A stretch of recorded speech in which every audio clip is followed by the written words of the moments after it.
Hello students, how are you? I am H.S.VATS. I have come today with a new chapter, that is working of institutions. Working of institutions.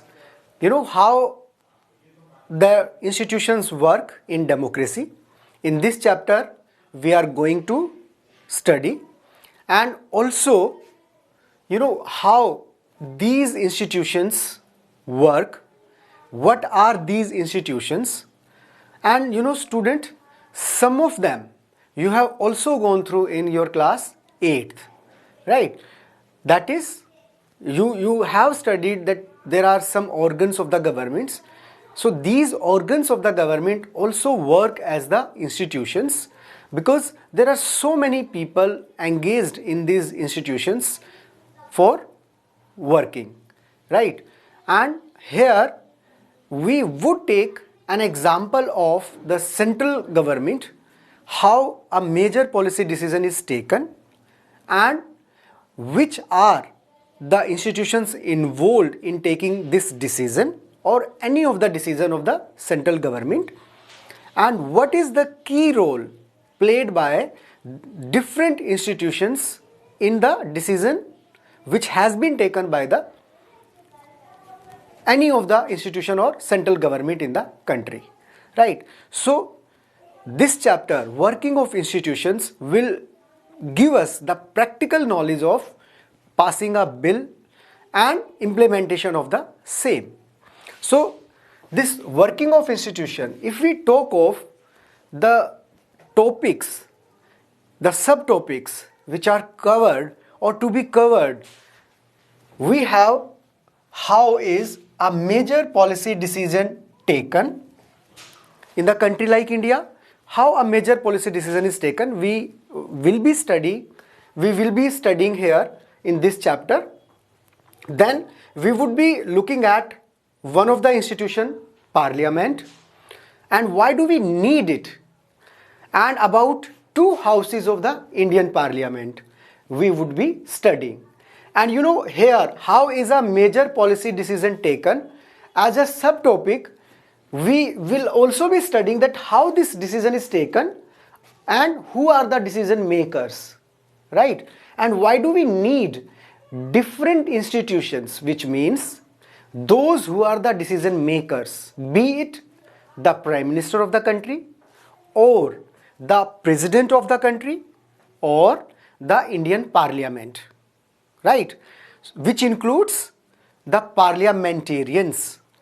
Who are the parliamentarians? The people's representative, right? So we will also be studying as subtopics in this main topic, that is the how is a major policy decision taken. Then independently we would be studying about Parliament and why do we need Parliament, and also about two of its houses in brief we would be studying. Then children, we would be studying about political executive and how this political executive is different from the permanent executive, right?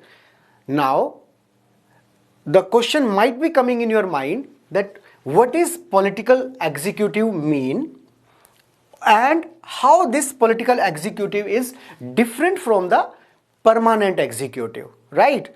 And why do we need them? What role do they play in the implementation of the policies and taking up of the big decisions in the country? Then we'll study finally as the judiciary. We in a country like India or in any democracy, we may have some disputes between two level of governments, right? Disputes between the two citizens or more, and also between citizens on one side and government on the another. So disputes may take place between the government and the citizens as well.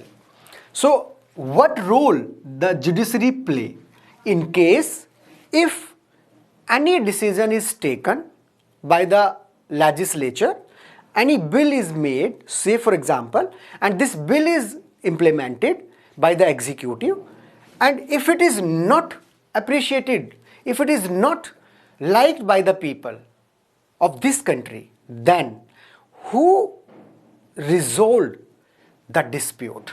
So here we would be studying about this role of judiciary, that how it resolve the disputes. Clear? And what are its other powers which makes it one of the important institution in democracy. Right, children? So now, one after another, taking one by one, we would be studying about them. So now here we would be studying about the first topic, that is how is a major policy decision taken. Now, I have already told you there are different institutions in democracy are at work, and these are the judiciary. You know, these are the legislature,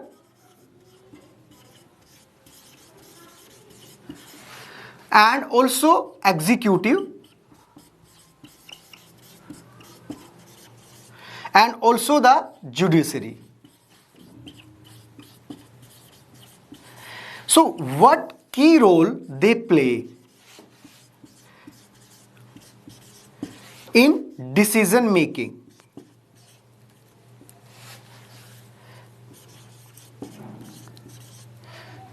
In decision making and its implementation.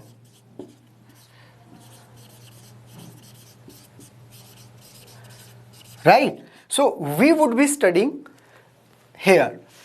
And you know, working of institutions means different institutions are at work in democracy, in almost every democracy, and might be there some allied institutions which work, but here we would be studying about these three, and then as an example we would be taking the central government here. Central government, which is also known as the union government in the country, or sometimes it is known as the national government, right? National government in India. Sometimes it is known as the national government in India. So as an example, we would be taking here just to try to understand that how the decisions are taken and how they are implemented. Clear? So as an example, we would be taking the working of central government. Now let's examine how these decisions are taken. Okay, you know,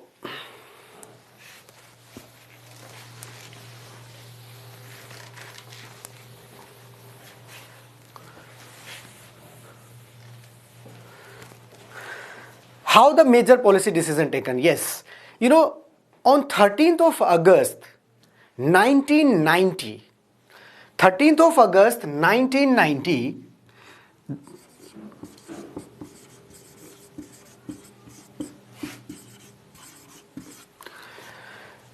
there came an government order in India, right?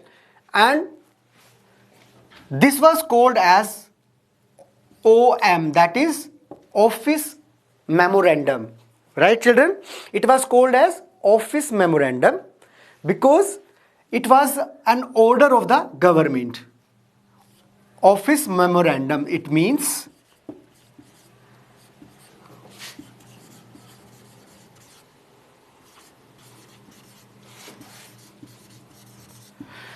it was just like an office memorandum, and you know, this memorandum has, you know, a number. What number it had?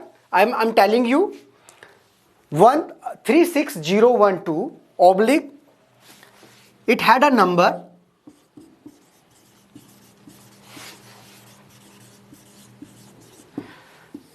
and what number it had? 36012 oblique 31 oblique 90 E.S.T. S.C.T. dated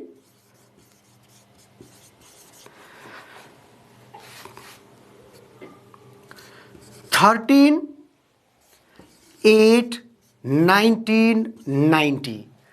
So this was the number of this office memorandum, right? 13/8/1990. An order came from the government in India. It had the number 36012 31st 90. EST SCT dated 13 August 1990. So, there are hundreds of orders comes each day from the government in India, central government in India, right? And this was one of them which came on this particular date, having its number 36012 and likewise, right? This was just like a school circular, children, or a notice which you may have received from your school, and it may be regarding a picnic which could be arranged for you by your school management, and also it may be another circular related to fees to be paid by your parents for you, or it might be any circular, right? So it was hardly of a one page. It was hardly of a one page order of the government, and it was just, if you look at it, just looked as the school circular, right? And so, I mean, it had the signature of the joint secretary in a department of personnel and training in the Ministry of Personnel, Public Grievances and Pension, right? So this order which came from the government belonged to which department? Department of Personnel and Training. Department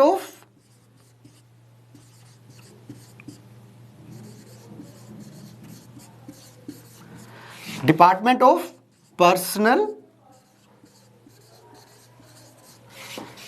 and Training.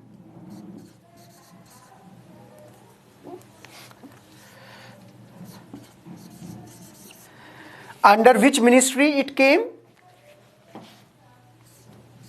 The Ministry of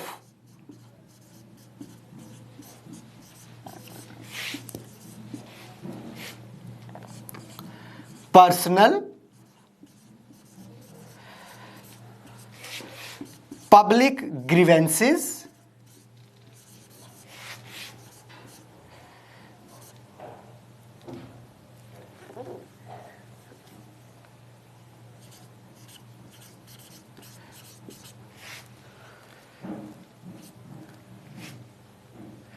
Department of Personnel, Ministry of Personnel, Public Grievances and also the pension, yes.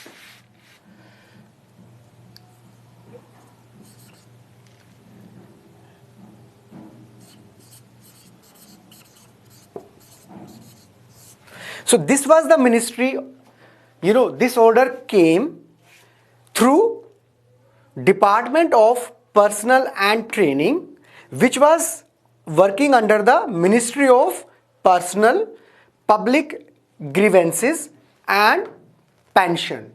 And this office memorandum was signed by one of the secretary of this department under the ministry, which I have written here, right? So this was signed by,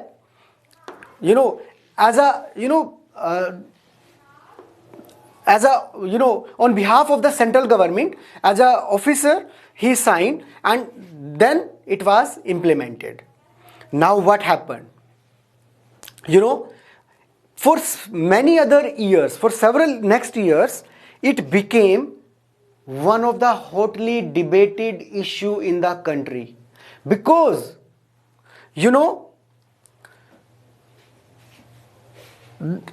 this office memorandum giving 27% reservation. What it was regarding? It was regarding giving 27% reservation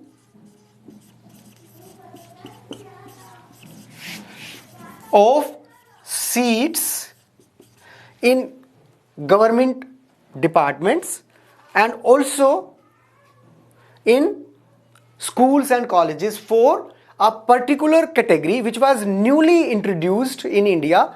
Other than the SCs and STs, it was what it was? SEBC. It was SEBC. What SEBC stands for, children? Socially and educationally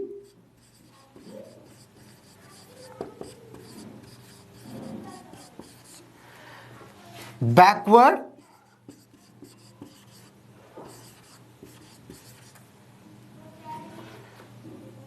classes, which means economically those castes were not sound. They were included as SEBC category, and it was a newly introduced category. If we look at this third category, people, those who were economically not sound, they were entitled to get this 27% reservation of seats in different departments of the government. Now, what happened? Since this order was announcing the quota of 27% reservation of seats, and so what happened? It was not accepted by many people in the country, and particularly the upper class people. They started violating this and had clashes, and जगह जगह पूरे India के अंदर लाठी charge and police के साथ clashes, government property को जलाना, फूंकना, put it on fire. And even not only this, the students of universities and colleges, they came on the streets, and then even not only this, they putting themselves on fire. खुद को suicide कर रहे थे वो लोग. क्यों कर रहे थे? Because they were opposing the policies, this decision particularly. Now if we look at into the background of this decision, what happened then? I hope you have written, children. Have you written?